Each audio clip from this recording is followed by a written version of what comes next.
Hello friend, tech fun YouTube channel में आपका फिर स्वागत है। दोस्तों, आज की वीडियो में बात करेंगे कि इलेक्ट्रिक साइकिल कौन सा परचेस करें, कौन कौन सा फीचर्स होना चाहिए एक इलेक्ट्रिक साइकिल में ताकि हम उसको परचेस कर सकें।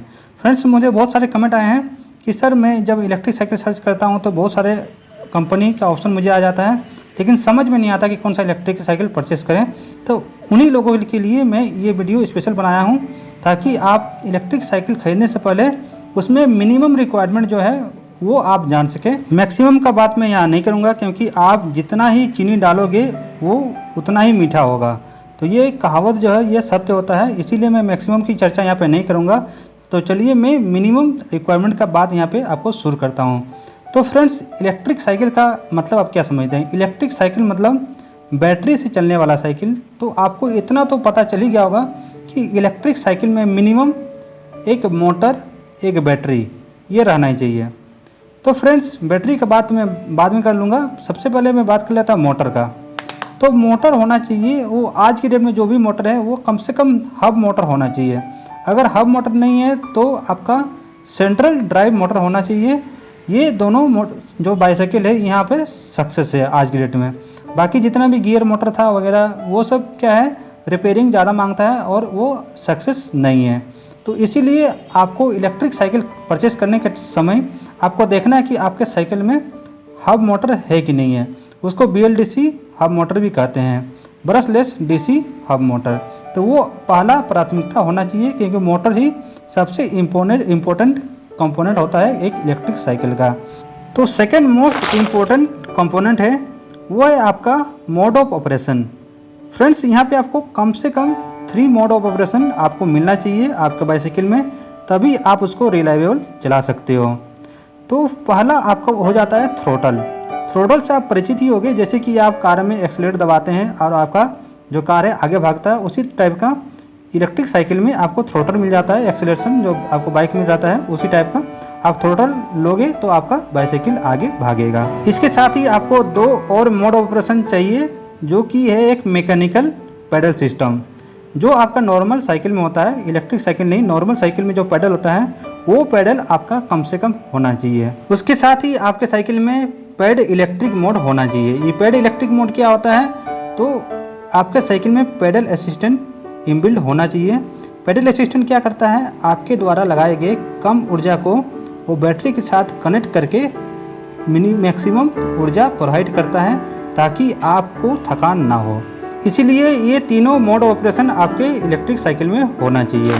अब बात कर लेते हैं ब्रेक सिस्टम के बारे में। फ्रेंड्स, नॉर्मल ब्रेकिंग सिस्टम तो आपके साइकिल में होता ही है, उसके साथ आपको चाहिए मैकेनिकल डिस्क ब्रेक सिस्टम।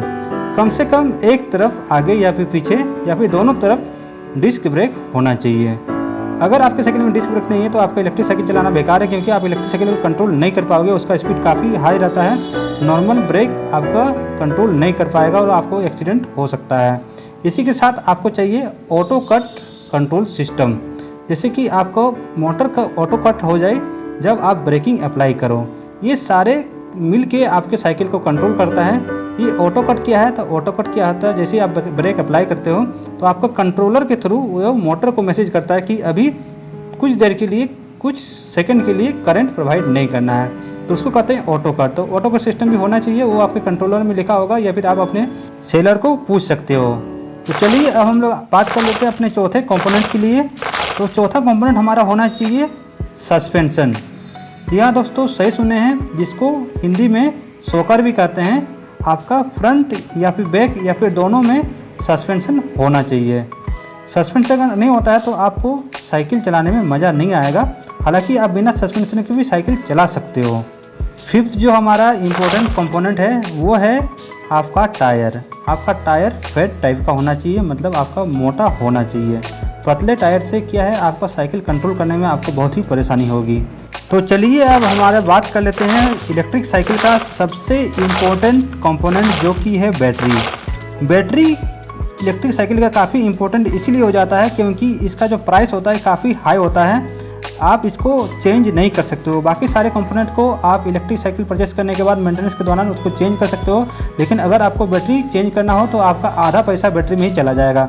इसीलिए बैटरी परचेस करने से पहले, मतलब इलेक्ट्रिक साइकिल परचेस करने से पहले आपको बैटरी को आराम से ध्यान से देखना है कि उसका रेटिंग क्या है, उसको वो किस टाइप का बैटरी है, लिथियम आयन है, लिथियम फास्फोरस बैटरी है, किस टाइप का बैटरी है, NMC है, LFP है, किस टाइप का बैटरी है, आपको ध्यान देना है। उसका वारंटी क्या है, गारंटी क्या है, उसके साथ जो चार्जर दिया जा रहा है उसका रेटिंग क्या है, वो कितने देर में बैटरी को फुल चार्ज कर देगा, उसका बैकअप क्या है, ये सारे चीज़ आपको देख के या पूछ के ही बैटरी परचेज करना है। सबसे इम्पोर्टेंट होता है कि बैटरी का वारंटी आपको लंबा मिलना चाहिए, 2 साल 3 साल। एक इलेक्ट्रिक साइकिल में लिथियम आयन बैटरी होना चाहिए, लीड एसिड बैटरी नहीं चलेगा, या फिर दूसरा कोई बैटरी भी यहाँ पे प्रिज्मेटिक सेल भी यहाँ पे नहीं चलेगा। लिथियम आयन बैटरी आपका लाइट वेट होता है, उसका जो लाइफ साइकिल भी होता है ज़्यादा होता है, इसलिए आपके साइकिल में लिथियम आयन बैटरी होना चाहिए और उसका रेटिंग कम से कम 6 एम्पियर आवर का होना चाहिए। और साथ ही चार्जर का भी रेटिंग 2 एम्पियर का तो होना ही चाहिए, तभी 3 घंटे में आपका बैटरी फुल चार्ज होगा। यहाँ मेरा एक छोटा सा सजेशन है कि आप ब्रांड के ऊपर मत जाइए। इलेक्ट्रिक साइकिल में कोई बड़ा ब्रांड कोई मायने नहीं रखता है, उस पर आपको ब्रांड के नाम पे वहाँ पे आपको लूटा जाएगा। आपको जहाँ पर ये सारे फीचर्स मिल रहे हैं आपके रिक्वायरमेंट के हिसाब से, क्योंकि इलेक्ट्रिक साइकिल में कोई तोप नहीं होता है, उसमें कोई इंजन नहीं होता है कि आपका ख़राब हो जाएगा, मोटर है, बैटरी है, ये सब रिलायबल चीज़ें होती हैं। अब हम लोग को इतना तो पता चल ही गया कि साइकिल के अनुसार लिथियम आयन बैटरी ही बेस्ट होता है, लेकिन लिथियम आयन में भी अब हम देखिए बहुत सारा यहाँ पर मॉडल भी आपको फोटो में दिख रहा होगा। यहाँ पे आपको कौन सा इलेक्ट्रिक साइकिल चाहिए, एक्सटर्नल बैटरी वाला या फिर बैटरी इनबिल्ट वाला, मतलब इंटरनल में बैटरी लगा हुआ होगा, आपका अंदर लगा हुआ रहेगा, आपको दिखेगा नहीं, तो आपको किस टाइप का बैटरी चाहिए। तो फ्रेंड्स ये आपके रिक्वायरमेंट के अनुसार है।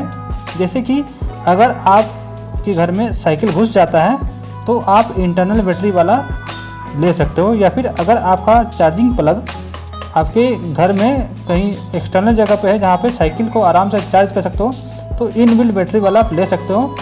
अगर आपका घर किसी 5th फ्लोर 4th फ्लोर या फिर 10वें मंजिले कुछ मतलब आप अगर फ्लैट में रहते हो और आपका रूम ग्राउंड फ्लोर या से ऊपर है, आप साइकिल को नहीं ले जा सकते हो, तो आपको एक्सटर्नल बैटरी में भी आपको रिमूवेबल टाइप बैटरी ही चूज करना चाहिए। बहुत सारे कंपनी आपको यहाँ पे रिमूवेबल बैटरी भी प्रोवाइड कर देता है, तो आप उस हिसाब से रिमूवेबल बैटरी चूज कर सकते हैं। लास्ट में आपको आपके इलेक्ट्रिक साइकिल के इम्पोर्टेंट कंपोनेंट जैसे कि कंट्रोलर, बैटरी, मोटर, इसका वाटरप्रूफ रेटिंग भी चेक कर लेना है। ये वाटरप्रूफ के स्टैंडर्ड को फॉलो करना चाहिए। तो उम्मीद है फ्रेंड्स इस वीडियो के द्वारा दी गई जानकारी से आपको सीखने को मिला है। अगर इस वीडियो से आपको कुछ सीखने को मिला है तो इस वीडियो को लाइक करें, अपने दोस्तों के साथ शेयर करें और हाँ सब्सक्राइब कर लें ऐसे ही इन्फॉर्मेटिव वीडियो के लिए।